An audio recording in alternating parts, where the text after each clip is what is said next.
Fala galera, sejam muito bem-vindos aí a mais um podcast aqui da Midas, o MidasCast, onde a gente sempre vai trabalhar temas de vendas, empreendedorismo, gestão, liderança e investimentos, né? Que é o nosso core aqui da nossa mesa, aqui do nosso escritório da Midas Planejamento Financeiro. E hoje eu trouxe uma bancada de especialistas em investimentos. Eu trouxe 3 assessores de investimentos hoje que fazem parte do nosso time e hoje a gente vai debater um pouquinho sobre investimentos, sobre o mercado como um todo, sobre o papel e a importância de um assessor de investimentos para a construção do seu patrimônio.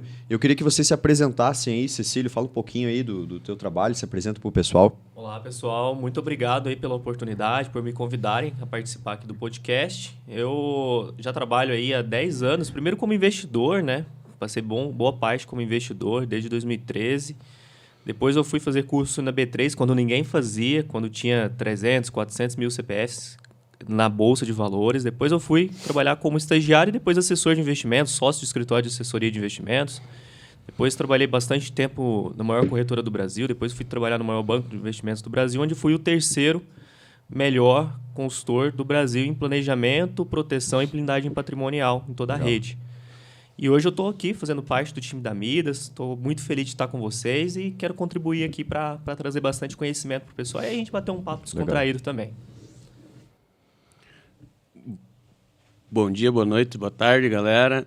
Então, meu nome é Eber, eu sou assessor de investimentos, sou graduado em administração, engenharia civil, tenho uma pós em gestão estratégica, né, e atuo aí há quase 5 anos na área de assessoria de investimentos, né, passando por alguns escritórios, fiquei 4 anos dentro dos escritórios da XP Investimentos e hoje estou aqui no time da Midas, né, para a gente desenvolver um trabalho aí de proteção e rentabilidade para os nossos clientes.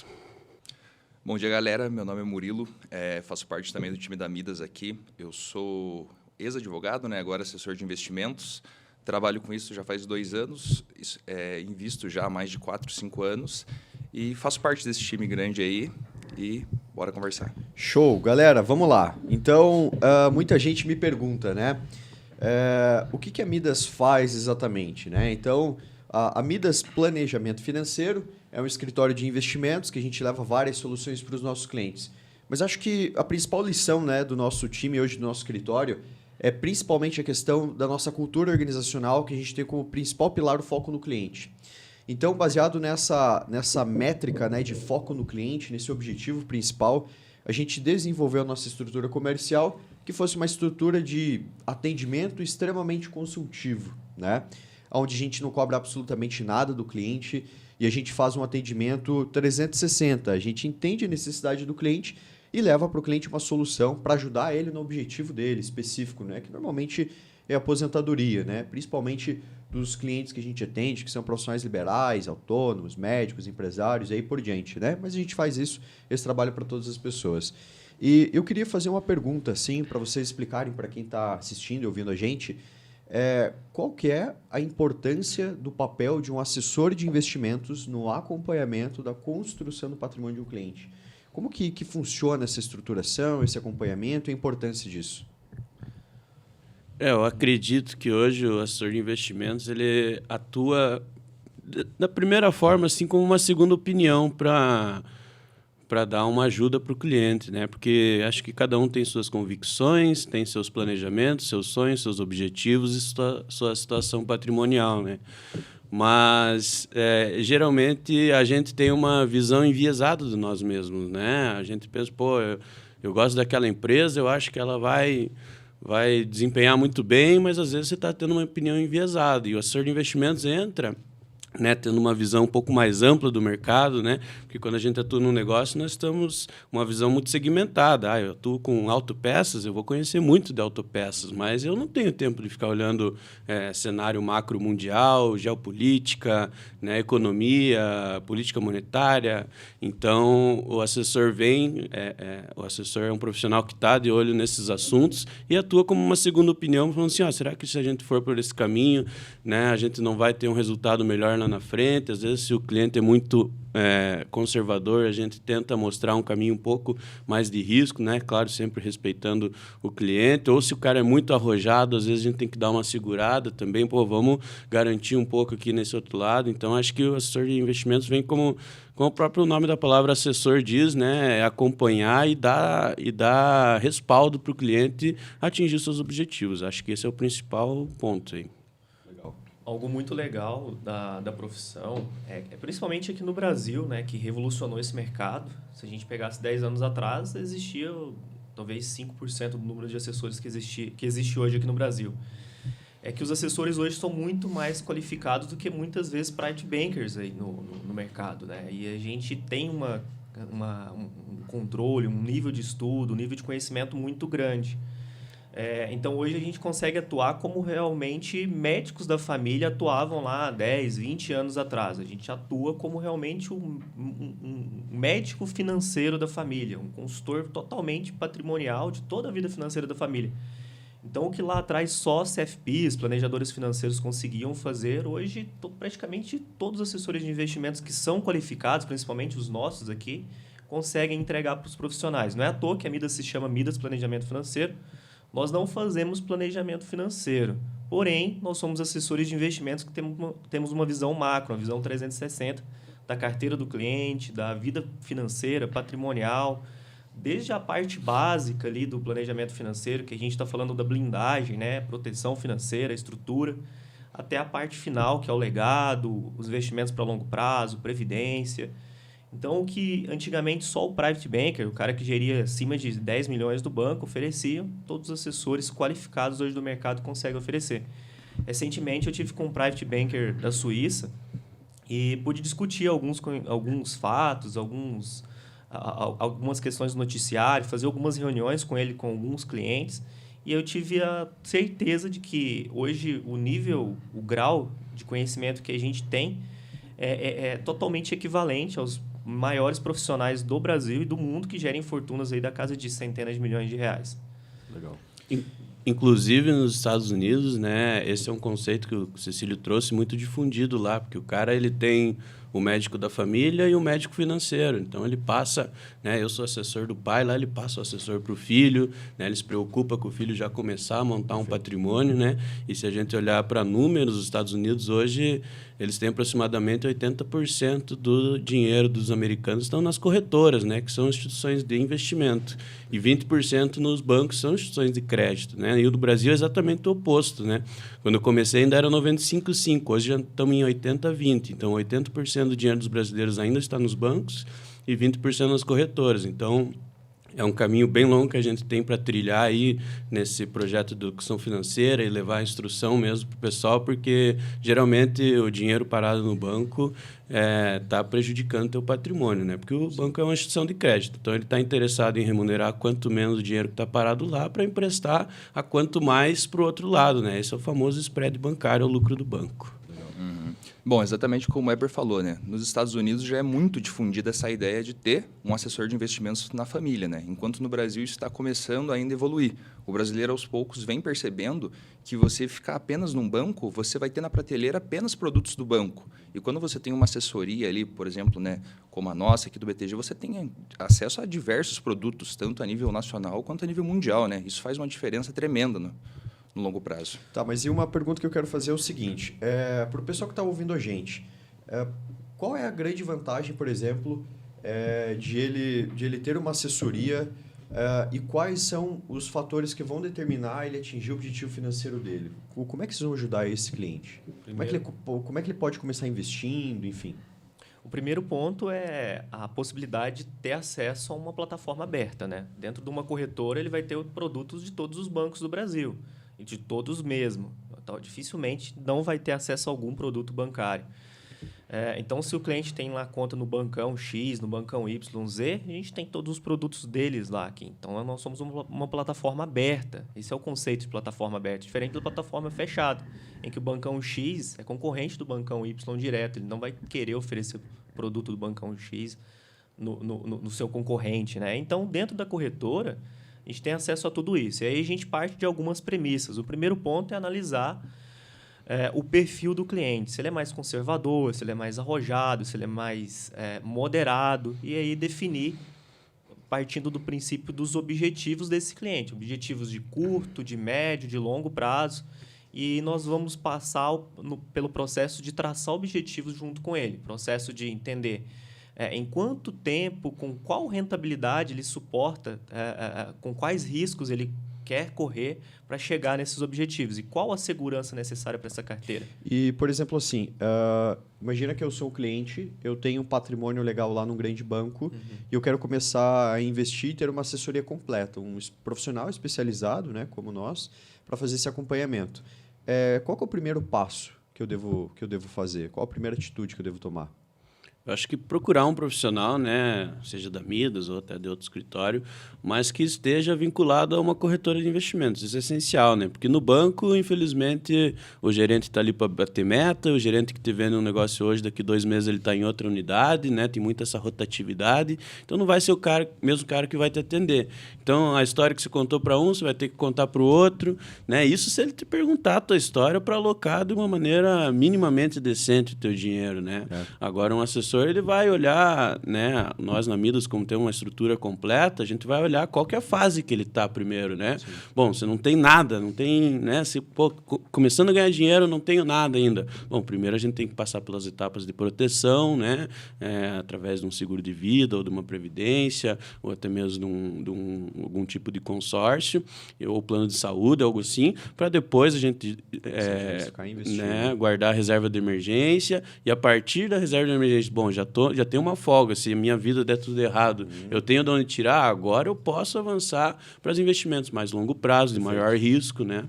Eu ia tocar num assunto legal do que você falou, Heber, porque assim, eu já passei por muitas experiências de ver clientes que, vamos lá, de repente ele tinha um patrimônio, hipoteticamente falando, ele ganhou 100 mil lá, um grande negócio que ele fez, uma comissão, ele tem um dinheiro guardado. E ele vai numa instituição, vamos lá, de banco, eu já vi mesmo isso acontecendo até em alguns escritórios de investimentos, e ele não tem o conhecimento, obviamente, por isso que ele terceiriza esse conhecimento para um assessor ou para o gerente do banco, mas ele pega o patrimônio dele e entrega tudo para o assessor ou para o gerente do banco simplesmente vai lá e coloca num investimento. Ele não faz nenhum tipo de pergunta, nenhum tipo de análise, e quando o cliente tem, por exemplo, um imprevisto e precisa desse dinheiro, ele não tem acesso. Esse dinheiro basicamente está bloqueado, está retido, e quando ele vai resgatar tem uma carência, tem uma multa, né? Ele deixa um imposto de renda bem expressivo por ter feito um resgate antecipado do que o gerente tinha colocado naquele fundo. E a gente vê que 80% dos brasileiros ainda estão colocando seu dinheiro em banco. Por que vocês acham que ainda tem um número tão grande de brasileiros hoje que está colocando seu dinheiro em banco, sendo que é tão fácil ter um assessor? É falta de conhecimento mesmo, né? E isso tem mudado muito rápido, principalmente depois da pandemia, né? Onde ficou muito à tona, né? A bolsa desceu lá para os 68 mil pontos, voltou para os 120, que era o patamar que estava antes da pandemia. Então, às vezes o cliente realmente não sabe e acha que o banco é o lugar do dinheiro, né? Isso está na cultura brasileira, né? Então, por que eu vou duvidar do gerente que está ali 10 anos no banco trabalhando ali? Ele devia conhecer tudo, né? Mas a gente vê que o gerente ele conhece muito pouco de investimentos. O gerente ele conhece de crédito, né? E geralmente isso vem aliado a algum outro serviço. Então ele entende muito pouco de investimentos. Então, às vezes ele tem a meta semanal dele, essa semana você precisa captar 1 milhão para previdência. Sim. Aí chega um senhor de 65 anos na frente dele, ele vende uma previdência para um senhor que já devia estar aposentado. Né? Não faz sentido, mas é a meta dele, e daqui 2 semanas ele vai estar em outra agência, quem vai resolver esse pepino é o próximo. Né? Então, eu acho que o principal é a falta de confiança, principalmente, é um ponto importante. Quando o cliente confia na gente, ele sabe que a gente vai ser isento nessa opinião, né?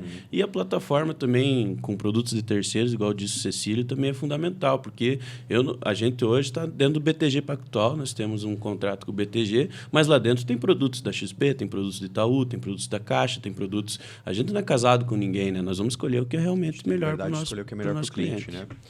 Não, legal. Esse é um ponto bem interessante, né? Vamos falar um pouco mais a fundo agora de investimentos, né? Acho que quem escuta muito a gente, acompanha muito Midas, né? O nosso público aí, cliente, investidor, normalmente sempre faz algumas perguntas para mim, para os nossos profissionais, sobre o que fazer com o dinheiro X que eu tenho, o que você me indica, né? Como se fosse um papo assim tão simples de resolver, né? A gente já falou que é um atendimento consultivo, entender várias variáveis ali para montar essa carteira, mas vamos tentar, de maneira mais generalista, tentar falar um pouco disso. Então, vou dar um exemplo. Eu tenho R$500 mil hoje, tá? Imagina que eu quero investir esse R$500 mil com vocês e falo assim, olha, tá aqui R$500 mil, o que vocês vão fazer? Bom, primeiramente, a gente vai entender muito bem o seu perfil, né? Aquilo que eu havia falado, entender muito bem a sua vida financeira como um todo, realmente, como eu digo, um médico financeiro, entender em que ponto você está, em que ponto você quer chegar, e por isso a gente faz uma ADN, né? Que é uma análise de todas as suas necessidades muito bem feita, com várias páginas onde a gente diagnostica tudo. E a partir disso, agora falando um pouco sobre o cenário, né, nós vivemos um momento muito bom da renda fixa. Existia uma frase que era muito propagada aqui no Brasil, que ficou um pouco esquecida, é que o Brasil é o paraíso do rentista, né? O Brasil é o paraíso de quem quer viver de renda. E hoje ela está totalmente em pauta novamente, porque com essas rendas fixas assim ficou muito fácil de ganhar dinheiro. Se a gente pegar em questão de juros reais, que é a diferença da inflação para o nosso juro, é quanto realmente o brasileiro pode ganhar na renda fixa, sem descontando a inflação, já é muito alta aqui no Brasil. Comparando a todos os países do mundo, só o México tem um juro real tão alto assim como o nosso, próximo ao nosso. Então, uma carteira hoje de renda fixa é muito fácil ganhar dinheiro. Então, aquela história, só o investidor agressivo consegue ganhar dinheiro? Não. Hoje está muito tranquilo o investidor conservador ganhar mais dinheiro do que o agressivo. Perfeito. Então, inverteu essa lógica. Então, aí a gente parte desse princípio de analisar toda a sua vida financeira. Vamos lá, mas imagina que eu tenho R$500 mil e eu quero uma decisão de vocês, tá? Eu sou um cliente, eu não tenho nada, o que eu tenho é R$500 mil e eu quero montar uma carteira e diversificar os meus investimentos. O que vocês iriam me propor hoje? Vamos imaginar assim que a gente já fez um diagnóstico, eu sou um cara intermediário ali, não sou tão arrojado, mas não sou tão conservador, eu tenho um patrimônio legal, mas também não quero tomar tanto risco. Como a maioria dos nossos clientes hoje se comporta, né? Como que vocês montariam hoje? Eu acho que grande parcela em renda fixa, né? Porque é histórico no Brasil e até um dos motivos do cara não sair do banco. Porque, né, se a gente for pegar antigamente, a poupança já rendia bastante, porque os juros sempre foram altos, a inflação sempre foi alta. Então, o cara sair do banco que a poupança dava 30, para ele ir para uma corretora e tentar ganhar 40, acho que não faz sentido, né? Agora, nos últimos anos que isso mudou. Mas, assim, né, de uma maneira básica, eu acho que grande parte em renda fixa e dependendo do horizonte de investimentos também, né? Se o cliente não tiver um plano para aquele R$500 mil nos próximos anos, né? Eu acho que vale também assumir um pouco de risco, porque, igual eu falei, hoje nós estamos no mesmo patamar da Bolsa de 2019. Né? Então, Isso é um fator interessante que você tinha citado, né? Com certeza. Então, fala um pouco mais sobre isso, Weber. Faz 3 anos hoje, né, que o investidor médio não ganha dinheiro na Bolsa de Valores, né? Ou com investimentos mais de risco e tal. Porque nós estamos no mesmo patamar de média de bolsa. Claro que existem exceções para cima, exceções para baixo, né? O cara que se a gente fala de uma empresa só é outra coisa, mas o Ibovespa é uma cesta de várias empresas. Então uma média, né? Uma média do desempenho das empresas nacionais. E a gente está no mesmo patamar. Então o cara que está mal assessorado ou que ele foi para a bolsa para tentar ganhar um dinheiro sozinho, ele não ganhou. Ele está 3 anos patinando, né? Isso ele já não perdeu tudo, né, nesse meio de caminho por razões psicológicas, né, de comprar e vender na hora errada. Mas é interessante a gente perceber que que grande parte dos brasileiros que têm uma reserva hoje estão perdendo para o CDI nos últimos 3 anos. Né? Porque o CDI está hoje 13,75 e a Bolsa está no 0 a 0 faz 3 anos. Sim. Então, falta, né, se ele tivesse um assessor, alguém para orientar, pelo menos a parcela de renda fixa dele ia tá performando bem. Né? Então, é importante também a gente falar o que a gente não faria. A gente nunca seria monoativo, dificilmente, a menos que o cliente seja um cliente que busca ser monoativo, né, que aplicar em uma única classe. Ganhadores do prêmio Nobel, né, o Markovski, o Sharpe, criador do índice Sharpe, que era o aluno do Markovski, apontam que a melhor carteira é a carteira com vários ativos, né, o asset location que a gente fala. que é a carteira eficiente, a carteira que melhor maximiza os riscos e retornos, as melhores características de todos os ativos. Então, a gente ia pegar esse cenário que a gente está hoje e maximizar o retorno, colocando em maiores proporções os ativos que têm maior chance de ter retorno e maior segurança. Até na linguagem popular, né, não colocar todos os ovos na mesma cesta, né? Eu acho que isso é bem difundido, mas pouco praticado hoje no Brasil, né? Porque o cara chega com R$500 mil no banco, o gerente vai pôr na Previdência e pronto. Ele está exposto a um risco só. Claro que a Previdência geralmente é algo conservador, mas, né, mesmo sendo conservador, está lá no banco, está sendo penalizado por taxa de carregamento, taxa de entrada, taxa de saída, taxa de administração, taxa de performance, e às vezes uma Previdência que só investe em títulos públicos, que não faz nada, só empresta para o governo, está perdendo para os juros, porque, né, tem um monte de taxa ali que prejudica a performance do cliente. E o cliente nem sabe que ele pode consultar a performance da previdência dele, né? Quando a gente pega um cliente que está no banco, a gente fala, bom, vamos dar uma consultada, como é que está a tua previdência, né? A gente pega casos de 60%, 50%, 30% de CDI, né? Que é... O CDI hoje é o reflexo dos juros. Então, o juros básico do Brasil hoje é 13,75. 100% do CDI vai ser muito próximo a isso, né? Então, é juros básicos. Se você emprestar o teu dinheiro para o governo hoje, você está ganhando 13,75. Né? E às vezes o cara põe um dinheiro na Previdência, que é um instrumento de investimento, e está perdendo por juros básicos. Né? Então, isso não faz muito sentido. Então, algumas armadilhas que tem no mercado financeiro também, que quem ganha é o banco. Né? Voltando um pouco ali na pergunta do André, né, sobre o R$500 mil ali, o que dá para fazer? Bom, eu concordo, claro. Com certeza a renda fixa ali, né, dá para botar grande parte do capital na renda fixa, também multimercado, ações, mas eu queria também puxar um assunto interessante que seria dolarizar, né, uma parte da carteira, né? R$500 mil já é um valor bem interessante, né? E hoje, com o dólar a 4,80, né, pode ser uma boa janela de oportunidade para o futuro. Tá, vamos lá. Vamos falar de dolarização de patrimônio. Esse é um assunto bem comum e muitas pessoas já estão começando a abrir a cabeça, né, para essa mentalidade. Quando a gente pega, por exemplo, épocas de hiperinflação, quando a gente teve o confisco, por exemplo, do governo do Collor, a gente não tinha, por exemplo, assim, uma facilidade, uma flexibilidade para proteger o nosso dinheiro. Né? O nosso dinheiro nós tínhamos os bancos, né? E dependendo do que o governo tinha como decreto, ele poderia colocar a mão no nosso dinheiro. E, óbvio, hoje isso não é mais possível acontecer, mudou muito a legislação, as leis, as regras e o comportamento político, mas a gente tem uma flexibilidade muito alta de quando a gente está olhando para uma tendência de mercado, colocar o nosso dinheiro para fora. Eu lembro que nessa virada de ano, após a eleição, muito cliente meu falou assim, poxa, André, será que não está no momento, de repente, de comprar dólar, de investir para fora? E essa flexibilidade traz um pouco mais de segurança para o investidor e um pontapé para ele continuar ou começar a investir, né? Que ele não vai tomar risco, que independente da opção dele, ele tem uma flexibilidade onde ele vai ter rendimentos interessantes, mas também proteção, né? Como é que funciona hoje essa dolarização? Então, eu tenho R$500 mil lá, eu quero investir boa parte em dólar. Como é que faria, Murilo? Bom, hoje a gente tem diversas alternativas para dolarizar o patrimônio, né? A gente pode, através até da B3, né, ter acesso a ETFs, acesso a BDRs, né, que estão vinculadas ao dólar. ETF, BDR, explica para o pessoal. Uma BDR é uma ação, né, que é fora do Brasil, negociada aqui na Bolsa Brasileira, como se fosse, por exemplo, uma BDR da Apple, da Amazon, negociada na Bolsa Brasileira. E a ETF, por exemplo, uma ETF do S&P, que é o maior índice americano, negociado aqui. Mas, porém, a gente conversa muito com os clientes de realmente mandar o dinheiro para fora, né? Para você ter acesso a um mercado global, né? Porque hoje, se a gente pega a nível de mercado, o mercado brasileiro é apenas 1% de toda a estrutura global que a gente tem, né? E um investidor um pouco mais, digamos assim, mais profissional, mais experiente, ele sabe que o patrimônio dele não basta, estou batendo o CDI. Não basta isso. Ele pensa dolarizado, porque o investidor, a nível mundial, pensa no patrimônio a nível dolarizado, né? Então, não basta apenas bater o CDI.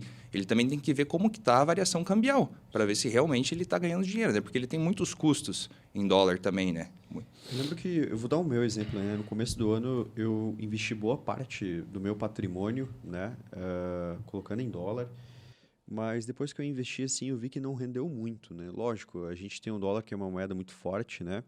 mas eu fiz alguns cálculos e em alguns momentos assim eu entendi que colocar o dinheiro em renda fixa que ainda estava rendendo mais. Justamente por conta disso que o Cecílio falou, né? Que a gente tem hoje um CDI muito elevado, né? Uma taxa básica de juros bem expressiva. Mas imagina que, de repente, eu quero investir para fora e quero olhar para o longo prazo. Eu não estou tão preocupado não só com a dolarização, que vai aumentar muito, né? Vai crescer muito, vai potencializar em comparativo com o real, mas eu quero investir, de repente, em algum tipo de fundo, ou de renda fixa, ou renda variável. Como que eu faço assim? Qual que é o passo a passo? Qual que é o processo? Existe algum tipo de risco? É burocrático? Eu preciso realmente de um assessor? Como que é isso, esse processo? Basicamente, hoje a gente tem duas maneiras, igual o Murilo falou, né? Hoje a gente acessa via Brasil um produto dolarizado, ou seja, que ele vai acompanhar também a variação do dólar. Ou a gente manda o dinheiro para fora, através de uma corretora americana ou um banco americano, né? A gente abre uma conta lá. Hoje existem algumas corretoras que foram... uma corretora, por exemplo, a Avenue, né? Que a gente trabalha. Ela é uma corretora americana para brasileiros. Né? Então, toda a página é em português, né? Ela traz o extrato do imposto de renda prontinho para você declarar o que você tem lá fora. Né? Então, o que acontece? Eu pego o meu dinheiro em real, coloco lá dentro da minha conta e faço um câmbio lá dentro para o dólar. Né? Então, eu transformo aquele dinheiro em dólar, dependendo da taxa do dólar do dia. Né? E aí, a partir daí, eu vou escolher os ativos, assim como a gente escolhe aqui no Brasil, um pouco em renda fixa, fundos, ações. Né? E, historicamente, o ativo que mais deu retorno na história mundial são ações americanas, né? Em dólar. Né? Então, se a gente for ver, quem comprou Apple lá atrás, meu Deus, hoje está... Né? Que é o que o Warren Buffett fez a vida inteira, né? Sim, que é uma lenda aí dos investimentos. Então, basicamente, o mais difícil é a gente fazer esse top picking que a gente fala, que é escolher realmente os ativos, o que a gente vai colocar na carteira do cliente lá fora, né? E sendo que quando a gente pensa em dolarizar, o principal risco está realmente na variação cambial, né? Porque hoje nós temos um dólar 4,80, esses dias estava 5,20, né? Daqui a pouco pode estar 4,50. E olha, isso nós estamos falando de 10, 20% de variância dentro de um ano, né? Então, às vezes, o teu ativo lá fora rendeu 20%, mas o dólar aqui dentro caiu 20%, e você está no 0 a 0. Né? Então, esse é o maior risco da gente dolarizar, a gente estar exposto a essa variação do dólar. E por que o dólar caiu tanto ultimamente? Por causa desse cenário que o Cecílio comentou. Hoje a gente tem uma taxa de juros muito elevada perante a nossa inflação, né? Que isso vem histórico para a gente conter a inflação, a gente levantou muito a taxa de juros. Então, a diferença hoje da taxa de juros para a inflação é aproximadamente 7%. Aí o investidor estrangeiro olha e fala, se eu colocar meu dinheiro lá no Brasil, o real lá, eu vou transformar o dinheiro em real. Eles estão com uma inflação de 5% e com juros de quase 14%, eu vou estar ganhando 7%, 8%, né? Então, eu vou colocar meu dinheiro lá, né? E muito dinheiro entrando, muito dólar, né, sendo vendido, no caso, né? Porque vende o dólar para comprar o real, o preço do dólar cai, né? Isso é livre mercado, né? Quanto mais gente comprando o dólar vai subir, quanto mais gente vendendo o dólar vai cair. Então, a taxa de juros é a grande explicação para isso. Mas até quando, né? A gente já vê previsões do Banco Central começar a cortar a taxa de juros e isso pode gerar uma fuga também de investidores, né? Porque ele olha, eu vou colocar meu dinheiro nos Estados Unidos, a inflação lá está 7% e o juros está 5%, eu vou estar perdendo 2%, mas eu estou garantido na segurança americana, né? E esse é o fator de risco, né? É um risco para o cara colocar o dinheiro no Brasil. Ele não sabe se o Brasil vai dar certo, se não vai, se vai honrar, se tem segurança jurídica, né? Então, essa diferença é justamente o risco do Brasil. E hoje esse risco está valendo a pena, né? Por isso que o dólar está caindo, o investidor estrangeiro está colocando dinheiro aqui dentro. E também pelo cenário geopolítico, né? Onde é que ele vai pôr dinheiro? Na Rússia? Na Índia? Na China? Todo mundo brigando com todo mundo, né? A China brigando com Taiwan, a Rússia invadindo a Ucrânia, né? Estados Unidos e China vivem em pé de guerra, a gente nunca sabe quando que vai dar uma guerra de verdade. A Europa sofrendo com a inflação de gás, de produtos, de alimentos, né? Então, só sobrou o Brasil dos emergentes, né? Você acha que o Brasil é a bola da vez, assim, dos investidores, de fato? É um bom momento de ascensão, falando em captação tanto de investidores de fora, quanto também dos clientes aqui, locais, né? O Brasil sempre foi a bola da vez, né? Mas o Brasil não se ajuda, né?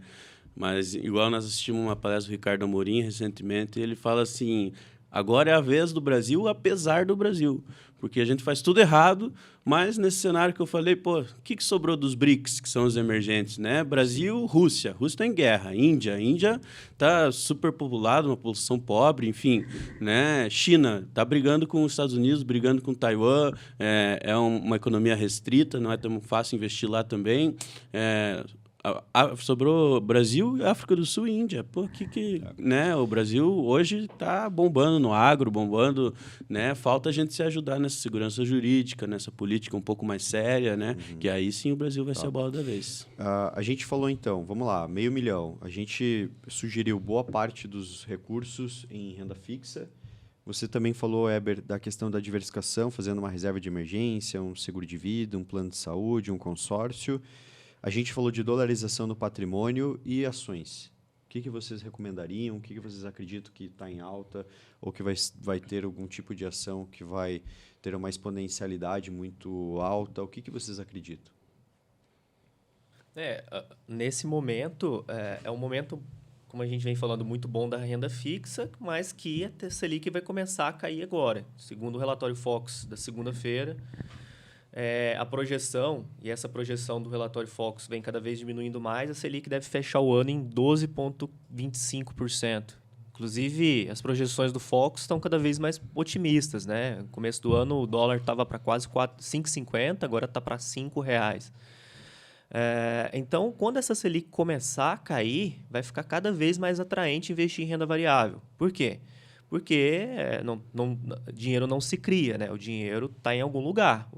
A bolsa caiu muito porque boa parte desse dinheiro foi para renda fixa. As pessoas saíram da renda variável e compraram renda fixa. E agora esse dinheiro que foi para renda fixa vai ficar cada vez menos atraente. Então agora vai ser o momento de comprar mais bolsa, mais renda variável e vai ficar cada vez mais atraente. Visto aí que a bolsa nossa já está começando a subir, já está precificando esse movimento. Então, a renda variável está muito atraente agora. Talvez já comprar barato agora. No longo prazo, a renda variável sempre foi um bom negócio. Né? Sim. O problema é que o investidor brasileiro, por falta de acesso à informação e conhecimento técnico, quando tem algum tipo de baixa, emocionalmente ele não se controla e acaba vendendo porque o medo dele é perder ainda mais e perder tudo. Existe essa possibilidade, mas há também uma possibilidade da gente criar uma carteira de ações conservadora. Né? Algumas ações que a gente sabe que não vão tomar tanto risco, que tem uma previsibilidade, algumas ações que a gente coloca que são mais arrojadas, outras mais conservadoras. A gente consegue fazer uma carteira que não seja assim com alto risco. Né? Mas falando no desenvolvimento dessa carteira, a gente vai colocar uma parte em ações. O que vocês recomendariam hoje, assim, que vocês acreditam? Tem alguma ação que vocês recomendariam, assim, que essa aqui não tem erro, essa aqui tem um grande potencial? O que vocês recomendam? Acho que hoje o mais importante é a gente olhar para os múltiplos, né, que a gente fala, que são, né, os indicadores econômicos das empresas. Né? Cada ação é uma empresa que está em atividade aí. Né? Então, existe um múltiplo, que é um dos principais que os investidores olham, que é o preço sobre lucro, né? Então, a gente analisa, né, qual que é o preço daquela companhia. Se a gente vai comprar uma ação na bolsa, ela é uma fração da companhia, então a gente consegue calcular o preço, quanto que o mercado está dizendo que aquela empresa vale, a gente vai comprar um pedacinho e a gente olha o lucro da empresa. E se a gente olhar historicamente, né, a gente dividir o preço pelo lucro, nós estamos nos menores patamares. Né? Então, quer dizer que as empresas estão baratas, porque a gente está comprando empresas com bons lucros e baixos preços, né? O que leva esse múltiplo lá para baixo. E, historicamente, esse múltiplo, a média da bolsa era 12%, 13%, né? 12, 13 vezes, né, o preço-lucro. E hoje a gente está em 5, 6 aí. Então, isso quer dizer que, na média, hoje as empresas estão valendo 5 vezes o seu lucro. Né? Então, se a empresa ganha 10 milhões por ano, ela está valendo 50. Só que, para quem conhece um pouco de contabilidade, sabe que são múltiplos muito baixos, ainda mais falando em grandes empresas. Né? E esse preço está baixo por todas essas razões. Risco Brasil, juros altos, que machuca as empresas mais endividadas. Né? Então, é um bom momento para investir. Com certeza. Né? A gente não sabe por qual prazo e por quanto tempo isso vai durar. Né? Porque depende muito das conjunturas. Mas, com certeza, a gente tem empresas aí valendo 3 10 vezes o seu lucro, né? Sim. E hoje, se a gente vê um cenário de valuation, se a gente vai vender uma empresa, tem empresa que é vendida a 15, 16 vezes o lucro, né? Então...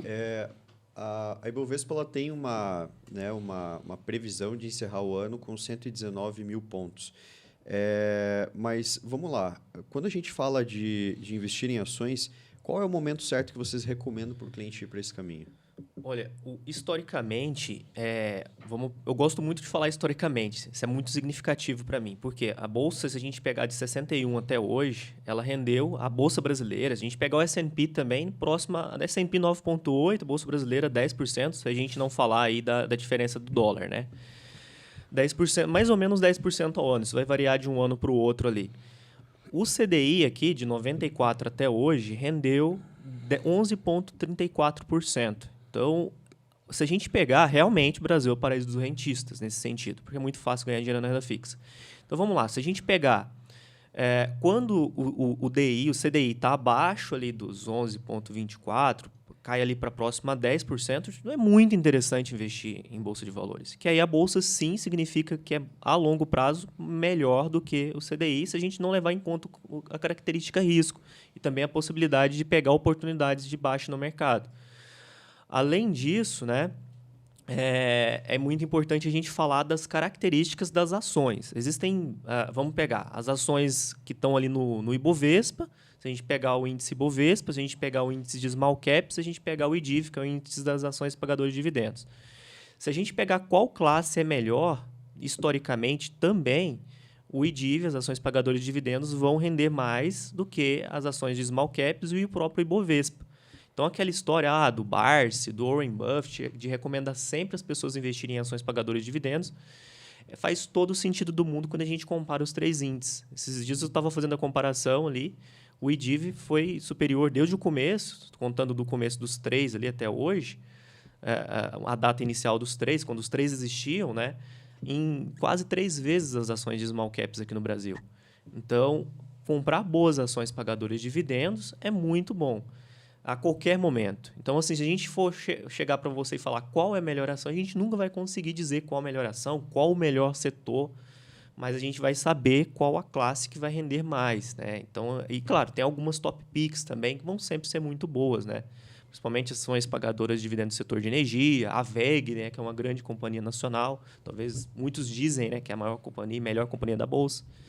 Então, são setores assim que a gente tem certeza que sempre vão estar em alta e sempre vai ser o melhor momento de investir. Até legal, né, explicar essa diferença aí, que existem ações pagadoras de dividendos e existem ações de growth, que a gente fala, né, que de crescimento.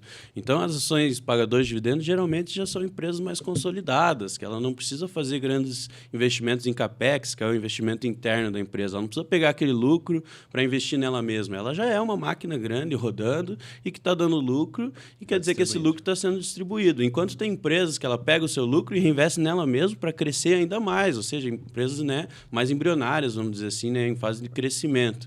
Então, as empresas que são pagadoras de dividendos, elas já são mais consolidadas, elas já têm um negócio específico, ela já sabe mais ou menos o que ela está fazendo. Então, são empresas mais sólidas, vamos dizer assim. Só que as empresas de crescimento, se isso der certo, elas têm uma possibilidade de multiplicar, às vezes, por 10, 20, 30 vezes o seu preço, né? Então, aí existem características de risco. E por isso que o Cílio falou do índice de pagadores de dividendos, que são empresas mais sólidas, mais constantes, né?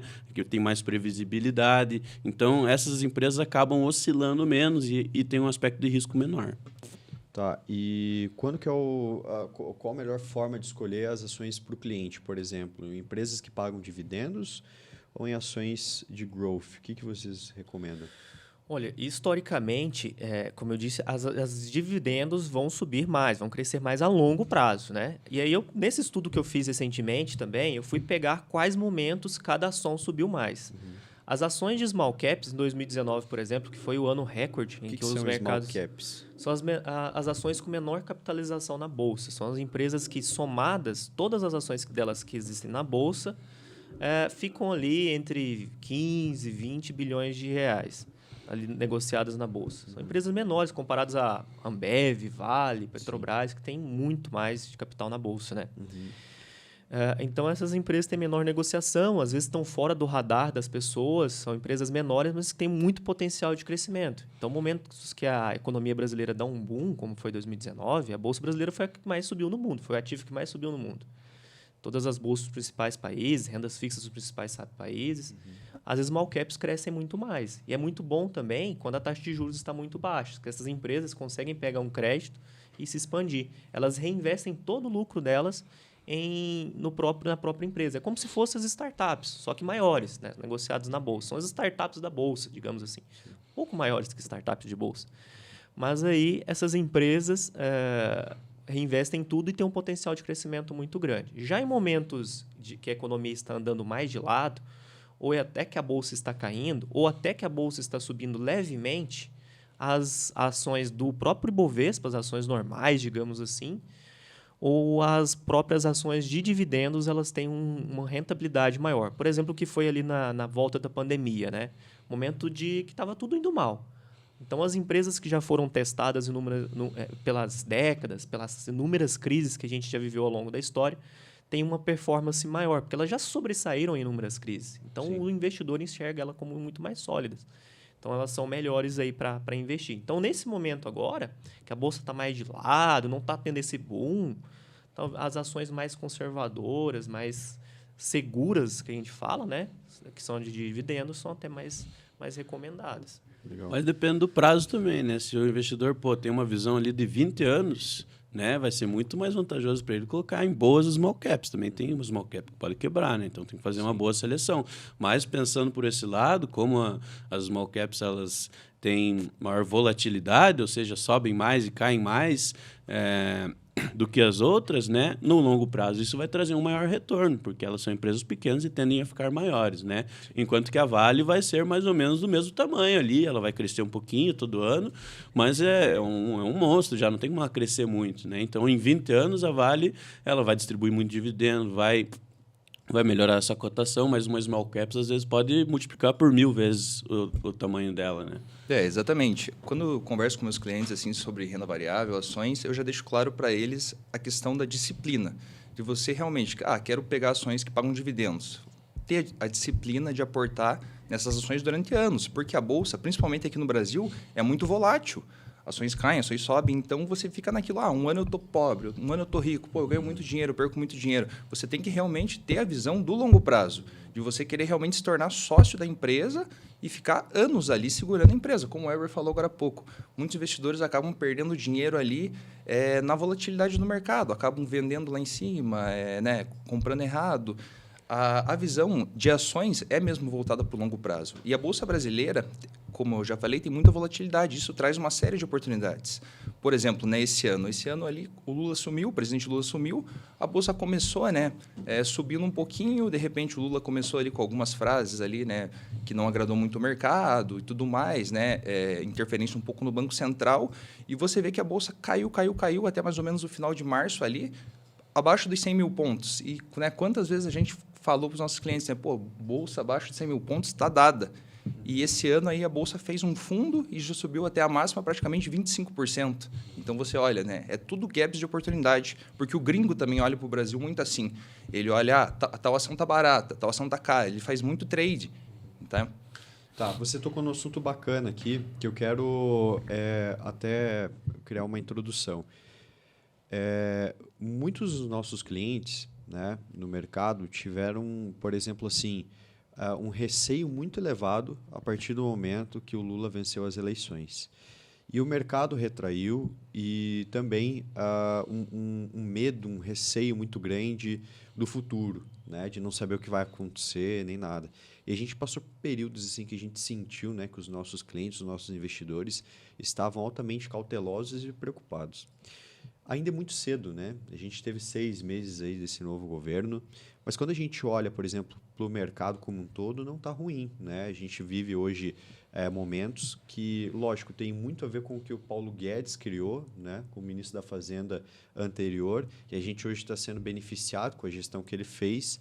Muitas coisas não podem mais serem desfeitas, isso é positivo e significativo para a gente e para os nossos clientes, mas a gente vive uma economia independente do governo hoje relativamente boa. a inflação controlada, o dólar baixo, uma expectativa de baixa de taxa de juros. Mas eu queria que vocês falassem um pouquinho sobre isso. Independente do governo hoje, né? O governo Lula, o governo de esquerda, vocês acreditam que ainda esse governo pode trazer algum tipo de risco para os investidores? O que vocês pensam sobre isso? Eu acho que o principal ponto é que o mercado ele não olha se é o Lula que está na cadeira, se é o Bolsonaro, se é o Temer, se é a Dilma. Ele olha para as ações do governo, né? E qual que é o decreto que ele está assinando, qual que é a medida que está sendo colocada em prática, o que o Congresso está aprovando, né? E se a gente for olhar para as ações do governo Lula até hoje, nesse começo de ano, ainda não foi nada feito, vamos dizer assim, né? Claro que ele mudou os ministérios, né? Aprovou a PEC ali para ele gastar um pouco mais, mas até aí ok. Acho que é algo meio normal, assim. Agora, o que foi feito de prático desse discurso mais radical dele? Ainda nada, porque ele precisa do aval do Congresso. E é até interessante a gente lembrar que no dia seguinte ao primeiro turno, no ano passado, né, onde foram eleitos deputados e senadores, a Bolsa teve uma alta bastante relevante. Né? Por quê?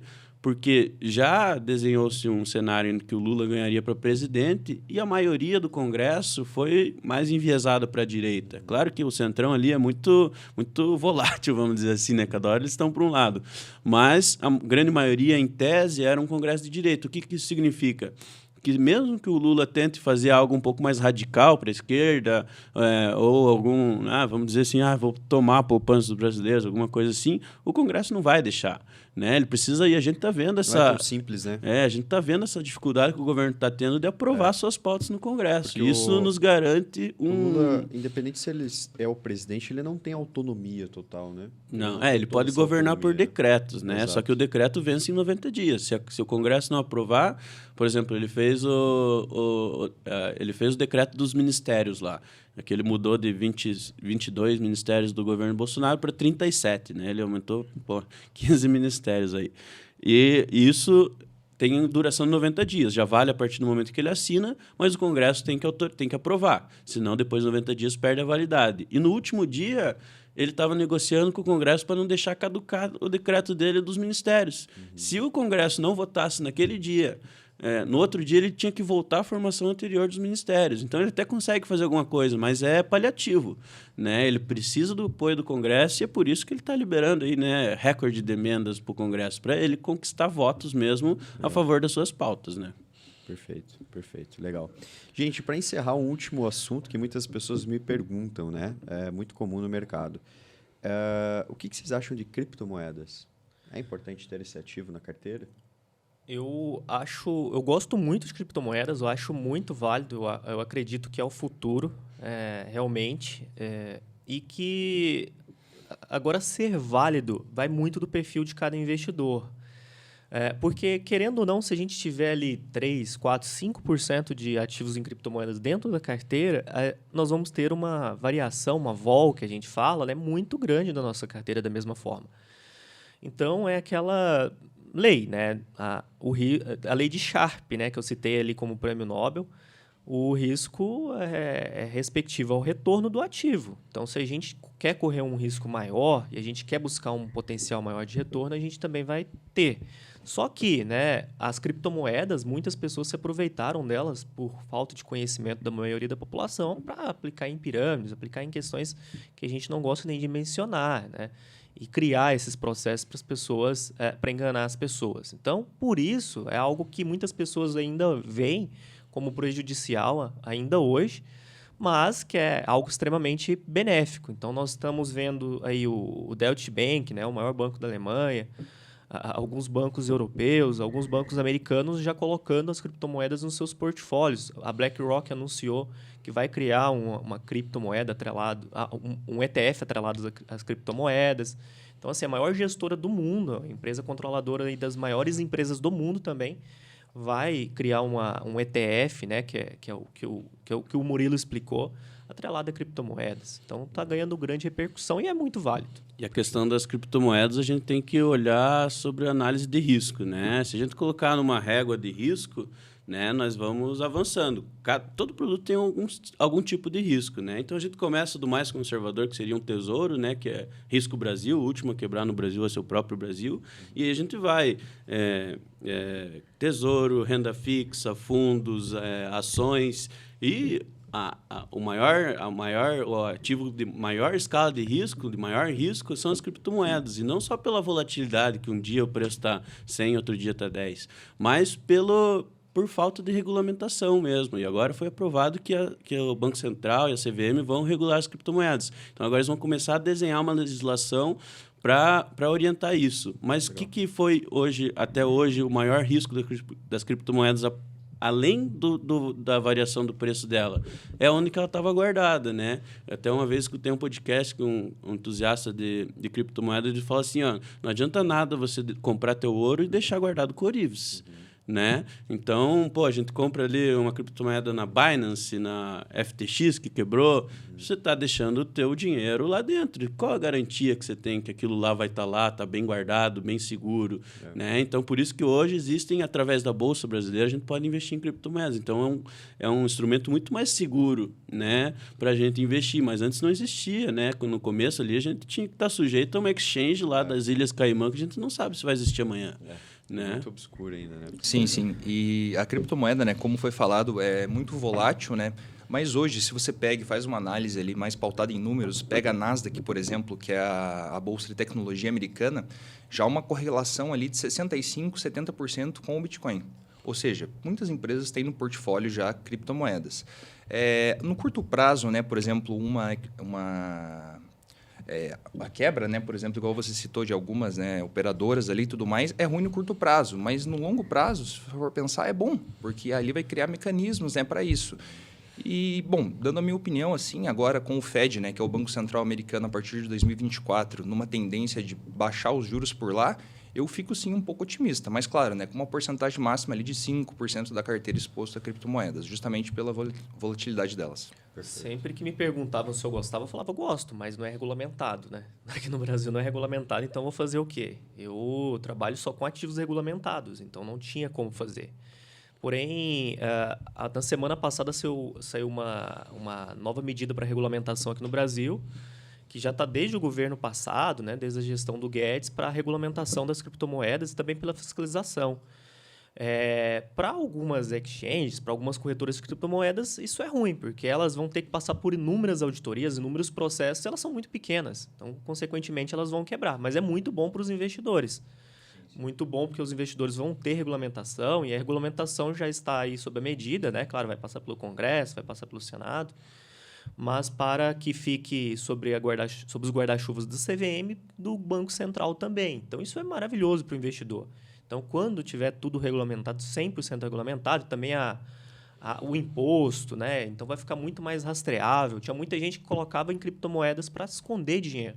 Então, isso vai ficar muito mais dificultoso. Vai ter muito mais lastro, né? Sim. Legal. Gente, basicamente é isso. Quero agradecer a participação do Cecílio, do Weber e do Murilo na nossa mesa. Com certeza vão vir mais vezes, porque o Midascast sempre está trazendo inúmeros temas, inúmeros convidados, e a gente vai falar não só de investimentos, de finanças, como a gente vai falar de vários assuntos pertinentes a trazer mais conhecimento para você que é nosso cliente ou para você que é um parceiro nosso, um telespectador que está ouvindo ou assistindo a gente. Esse podcast ele vai ficar na plataforma do Spotify, que é a mais acessada hoje, mas vai estar no nosso canal do YouTube também. Então, convido vocês a dar um like aí, curtir, compartilhar com a galera, que eu acho que vai ser bem significativo. Então, gente, lembrando, né, é um patrocínio da Midas Planejamento Financeiro, onde somos um escritório de investimentos que trabalhamos com várias soluções aí, pensando na melhor solução possível para a tua necessidade, para a sua aposentadoria e aí por diante, né? Então, gente, é isso. Obrigado mais uma vez e até mais. Valeu! Valeu!